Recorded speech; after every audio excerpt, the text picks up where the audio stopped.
네, 저희 교회 오면서 많이 좀 지저분한 거 보이셨죠? 앞에 모래가 쌓여있고 또 이렇게 많이 좀 어수선한 그런 분위기가 됐습니다. 제가 이제 겨울에 그 교회 쉼터가 이렇게 배관이 터졌습니다. 근데 겨울에 이렇게 작업하기가 힘들어서 이제 날 좀 따뜻하면 이제 작업을 해야겠다 하다가 지난주부터 이렇게 공사를 하게 됐습니다. 근데 그 계속 해마다 이게 배관이 터지는 거예요. 그래서 이제 이거를 안 터지게 작업을 해야겠다 고민을 하다가 보일러로 이제 그 바닥을 바꾸게 되었습니다. 근데 이제 보일러로 바꾸면서 제가 아는 그 인테리어 하시는 그 집사님께 연락을 드렸는데 가격이 너무 비싸더라고요. 그냥 대충 얘기를 하면 저희 교회 1년 예산의 반 이상이 되는 그런 금액인데 사실 그게 뭐 비싸다고 하기보다는 이제 재정이 조금 아껴 써야 되니까 거기서 하고 싶지만 이제 비용 때문에 섣불리 하자라는 말을 못 하겠더라고요. 그래서 이제 근처에서 저희 교회에서 그 배관 터질 때마다 이렇게 도움을 구하는 그런 집사님이 계셔가지고 이렇게 부탁을 드렸더니 그에 한 거의 10분의 1 가격 되는 그런 가격으로 얘기를 하셨습니다. 그래서 이제 그분한테 이렇게 부탁을 해서 이렇게 작업을 했는데 이제 장단점이 있어요. 제가 그 인테리어 전문적으로 하시는 집사님은 일을 모두 이제 깔끔하게 다 싹 깔끔하게 정리를 해주시죠. 그 대신에 이제 단가가 많이 비싸다는 거. 그리고 이제 정리를 하면서 이제 나온 폐기물 자재도 다 수거를 해가세요. 지난번에 교회도 이렇게 공사를 한번 했는데 깔끔하게 다 이렇게 치워 가셨어요. 그래서 저는 사실 그분한테 하고 교회에 있는 이런 지저분한 것들 다 버리려고 생각을 했는데 이제 비용 때문에 이 집사님한테 이렇게 또 부탁을 드렸습니다.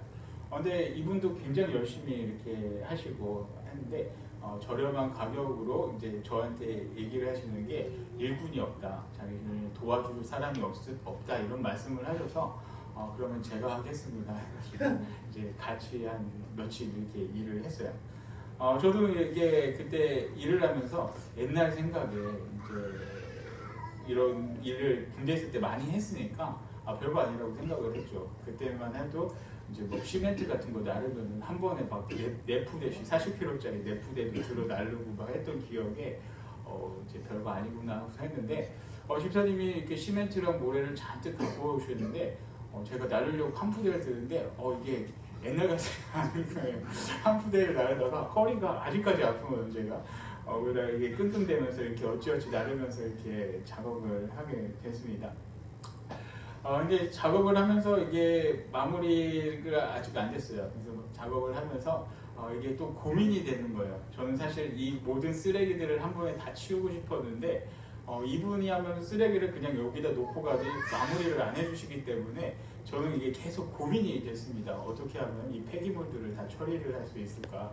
저 모래나 시멘트들을 어떻게 하면 정리를 할 수 있을까? 이게 계속 고민을 했습니다. 그러다가 이제 저게 시멘트 같은 걸로 이제 야외 테이블 같은 거 하나 만드는 거나 의자를 만들면 괜찮겠다 생각을 했는데 근데 이런 거를 만들려고 하다 보면은 이제 그 거푸집 같은 거를 또 만들어야 되죠. 그래서 거푸집을 만들 거를 이렇게 생각을 하다 보니까 이게 도저히 내가 손대면 안 되겠다라는 걸 깨달았어요. 왜 그러냐면 장비가 없기 때문에 제가 이 거푸집 하나를 자르려고 하면은 톱으로 제가 다 잘라야 되는데 톱으로 나무 조각 하나 자르는데도 너무나 이게 힘들고 어려운데 그거를 큰 나무를 제가 어떻게 자르겠습니까? 그래서 포기를 하고 그냥 그대로 지금 방치를 해두었죠. 천천히 이제 아마 치우려고 하는데 여러분들도 시간 되실 때 좀 오셔가지고 같이 좀 도와주시면 감사하겠습니다. 그래서 이제 천천히 치우려고 하는데 하여튼간 제가 계획했던 그 테이블과 의자는 현재는 포기를 했어요. 이제 못 만들겠구나. 이제 확실하게 이렇게 결정을 냈는데 이렇게 저처럼 어떤 거를 힘들다 겪어보고서 힘든 거를 알면서 일부러 그 일을 감당하려고 하는 사람이 세상에 과연 얼마나 있을까 이런 생각을 해보게 됩니다. 이게 모르는 일들을 처음 하게 된다면 그냥 모르기 때문에 시작하고 도전할 수 있지만 내가 고통스럽고 겪어봤는데 이거는 진짜 힘들고 할 만한 그런 게 느껴지지 않을 때 이런 일들을 과연 내가 하겠다라고 할 수 생각할 결심하고 시행하는 사람이 과연 얼마나 될까 이렇게 한번 생각을 해보게 되었습니다. 저는 일단은 현재는 포기를 한 상태고 못할 거라는 그런 생각에 아예 그냥 안 하고 있죠. 그런데 우리가 우리 역사 기독교 역사에서 우리의 그 신앙을 지키면서 이렇게 순교하신 분들이 참 많이 있습니다. 우리가 지금 이렇게 신앙생활을 할 수 있는 것도 이런 믿음의 선배들이 있기 때문에 우리가 이렇게 좋은 환경에서 신앙생활을 할 수가 있죠. 그 중에서도 이제 대표적인 분이 누구냐면 우리가 잘 알고 계시는 주기철 목사님이 계십니다. 이 주기철 목사님은 우리가 흔히들 알고 있기로 그냥 신사참배를 거부하다가 순교당하셨다 이렇게 알고 있습니다. 저도 이제 예전에 이 분이 신사참배를 거부하다가 순교하셨다는 것을 알고는 있는데 제가 이제 책이나 이런 거를 보면서 느낀 것은 어떤 느낌이었냐면 나는 신사참배 안 할 거야. 일제의 그 억압과 핍박도 당당하게 맞서 싸울 거야. 저는 이렇게 신사참배를 거부한 줄 알았어요. 그래서 당당하게 맞서서 나는 당당하게 일본과 맞서겠다 이런 마음으로 저는 신사참배를 거부했다라고 이렇게 생각을 했습니다. 일본의 모진 압박 속에서도 난 안 할 거야. 단호하게 그 상황에서 이렇게 했으리라 상상을 제가 했었죠. 근데 이분의 그 손자분이 옛날에 그 신학교 교수님이셨어요. 장신대 교수님이셨는데 제가 이제 학부 때 이렇게 사경회를 오시면서 이렇게 설교 말씀을 하시면서 당신의 할아버지에 대해서 이렇게 간증을 해 주셨습니다. 그래서 간증을 해주시면서 삼촌들과 고모, 할머니가 어떤 일들을 겪었는지 이렇게 말씀을 해주셨습니다. 근데 그 어떤 이야기를 해주셨냐면 주기철 목사님이 이렇게 신사참배를 거부하다가 잡혀가셨대요. 이렇게 잡혀가셨는데 거기서 막 진짜 엄청난 고문을 받으셨대요. 막 매달려서 그네 태우기가 뭐 이렇게 대롱대롱하고 심지어는 그의 아내를 데려와가지고 옷을 홀딱 벗기고 남편 있는 데서 그 정도로 수치심도 주고 많은 고통을 그 목사님과 가정에 주셨다고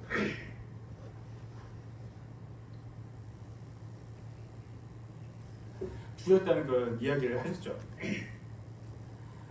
그런데 이제 그렇게 고통을 받고 풀어줬대요. 이 목사님이 집에 가서 어머니 좀 뵙고 와라. 일본 순사들이 그렇게 했대요. 어머니 뵙고 오면 네가 마음이 약해져서 이제 신사참배를 하지 않겠냐 이런 마음에 풀어줬다고 합니다.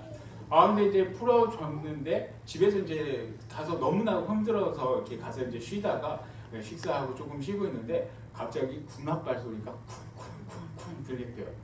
그때 어떻게 했습니까? 제가 생각했던 이 주기철 목사님은 당당하게 잡아가라 이랬을 것 같아요. 제가 생각했을 때, 책만 봤을 때. 근데 이 주기철 목사님은 그런 분이 아니셨어요.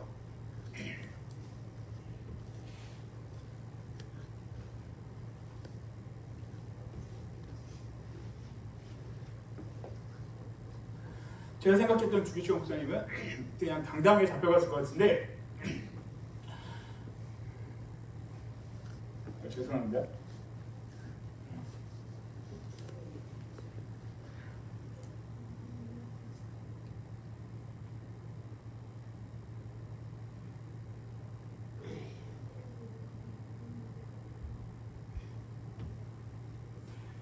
어머니 치마폭에 숨으셨대요. 어머니 치마폭에 숨으셔가지고 무섭다고 울면서 어머니를 붙잡았대요.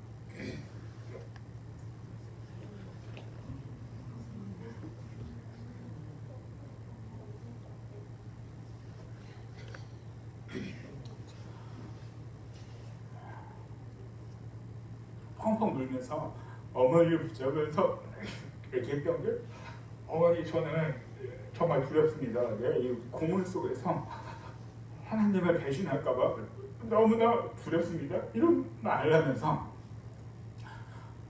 울면서 기도해달라고 그런 말씀을 하셨답니다. 그러니까 이 얘기를 들으면서 제가 한 가지 깨달은 게 뭐냐면 나랑 똑같은 사람이구나. 저 일을 감당하면 내가 도저히 할 수 없을 것 같은데 그분이 당당하게 용감하게 되어서 신사참배를 거부한 게 아니라 어머니를 붙잡고 오죽하면 엄마 치마 속으로 들어가서 숨을 정도로 공포에 사로잡혀서 두려움 속에서 이렇게 신앙을 배신하지 않기 위해 울면서 기도했던 분이 주기철 목사님이셨구나라는 것을 그때 제가 알게 됐죠. 그래서 이제 마지막에 이제 아내 되시는 사모님이 이렇게 면회를 가는데 그런 얘기를 하셨대요. 이제 여보 나 예수님을 만났습니다. 예수님께서 날 부르셨습니다. 이제 그 모습을 마지막으로 이 주기철 목사님이 다음날 그 해방되기 1년 전인 43년 봄에 이렇게 그 옥중에서 순교를 하셨죠. 그리고서 이제 이 가족들이 너무나도 핍박을 받았다는 그런 이야기를 하셨습니다. 그리고 그러한 충격으로 인해서 큰아들 되시는 그 주기철 목사님의 큰아들 되시는 분은 이제 교회를 안 다니셨대요. 나중에는 다 회복이 됐지만 이 땅에 있는 모든 목사들은 가짜라고, 신사참배를 하고 하나님을 섬기지 않는 가짜다 라는 말로 이제 신앙생활을 안 하고 가족들이 완전히 무너졌었다라는 그런 이야기를 하셨습니다. 근데 이제 이 주목사님 아내 되시는 분이 정말로 계속해서 그래도 그 어려운 환란 속에서 기도하시면서 가족들을 다 다독이면서 나중에는 다 회복이 되었다고 해요. 그리고 정말 이 신사참배 거부하면서 일본에 반대를 하는 이 상황 속에서 일본 정부가 이분들 가족을 다 그냥 굶어 죽이려고 했었답니다. 그래서 먹을 것도 못 주게 하고 아예 그냥 다 끊어버렸는데 그래도 성도님들이 이제 밤마다 이렇게 집에다 뭘 던져줬대요. 그냥 갖다 주면은 이게 자기들도 해가 되니까 그냥 지나가다가 이렇게 먹을 걸 그냥 집에다 던져줘서 그걸로 이렇게 먹고 살았다라는 그런 이야기를 이렇게 듣게 됐습니다.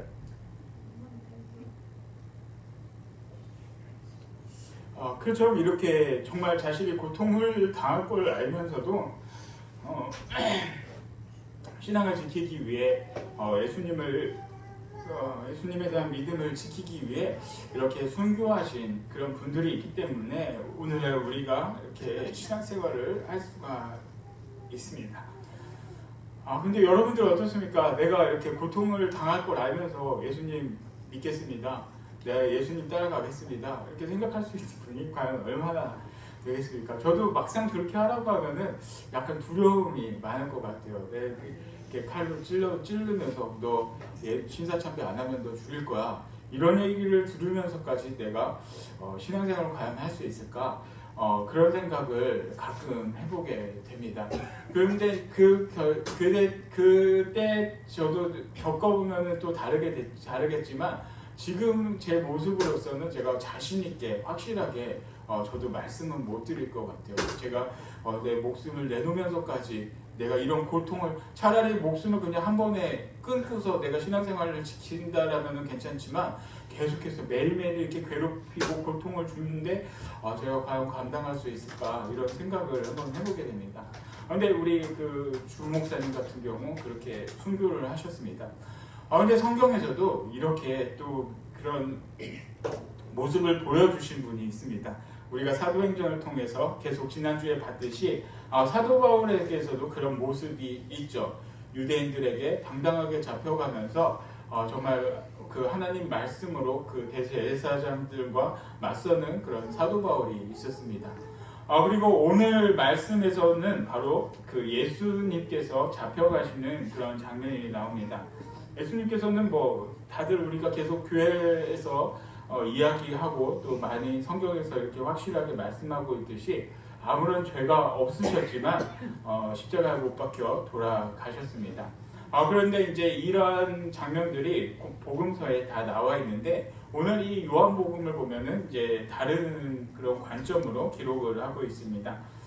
예수님께서 이렇게 제자들과 함께 동산에 올라가셨습니다. 그곳에서 함께 모여서 이야기들을 나누고 함께 모였었습니다. 근데 그곳에서 이제 배신자가 나오죠. 예수님을 팔아먹은 가룟 유다가 이제 대제사장들과 그들이 고용한 그 사람들과 함께 예수님을 잡으러 이 동산에 오게 됩니다. 그 말씀을 보겠습니다. 3절 말씀부터 보겠습니다. 유다가 군대와 대제사장들과 바리새인들에게 얻은 아랫사람들을 데리고 등불과 횃불과 무기를 가지고 그리로 오는지라 예수께서 그 당할 일을 다 아시고 나아가 이르시되 너희가 누구를 찾느냐 5절 대답하되 나사렛 예수라거늘 이르시되 내가 그니라 하시니라 그를 파는 유다도 그들과 함께 섰더라 이렇게 말씀을 기록하고 있습니다. 유다가 대제사장들의 고용한 사람들과 함께 예수님을 잡으러 이렇게 동산에 오게 됐죠.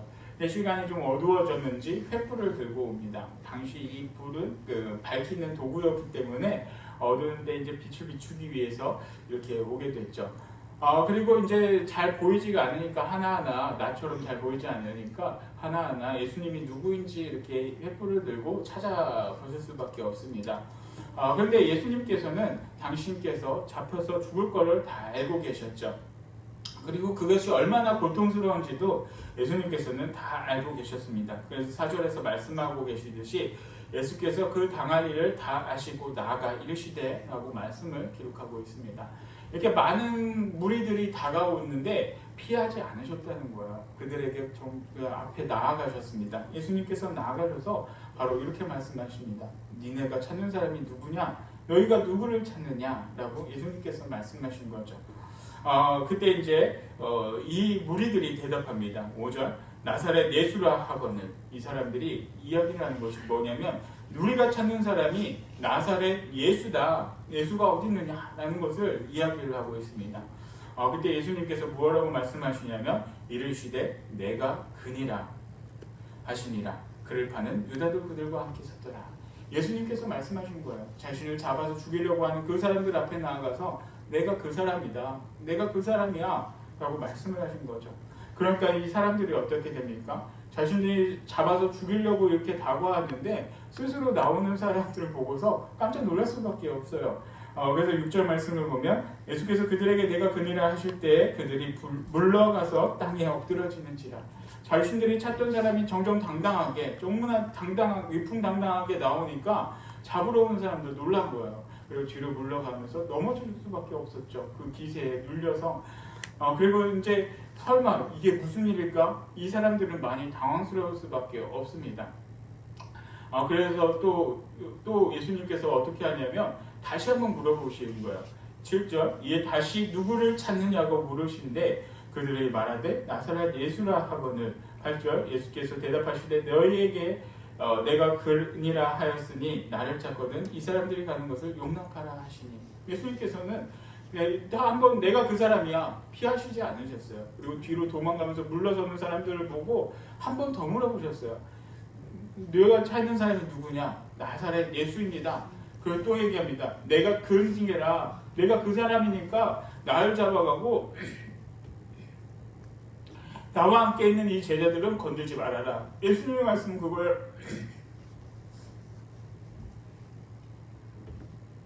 예수님의 말씀은 그거예요.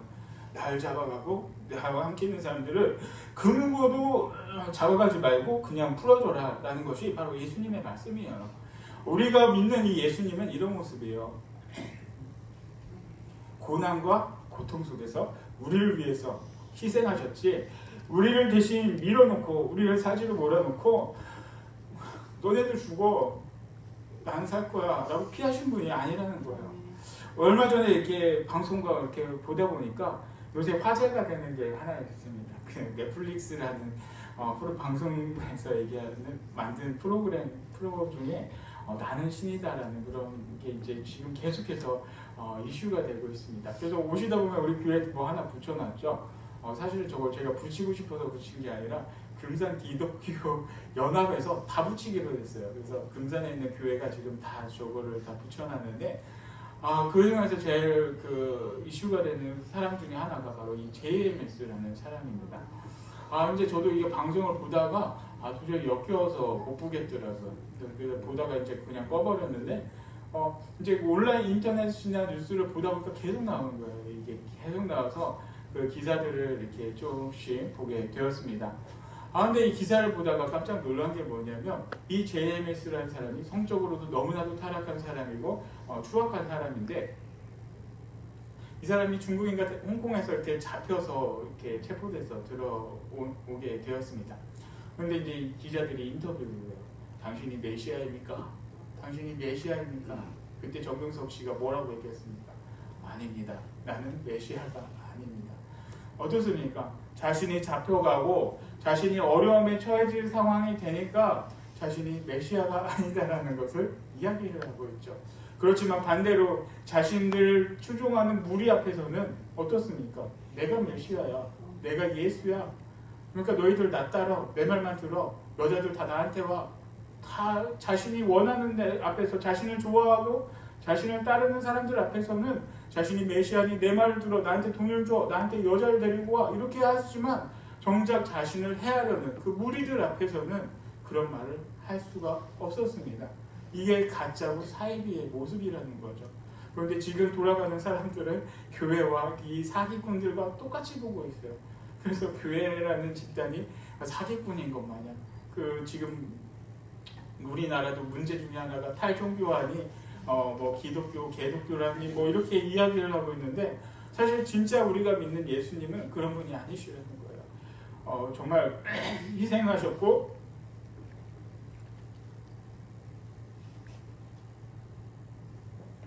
헌신하셨고 자신의 목숨까지도 내놓으신 분이 우리 예수님입니다.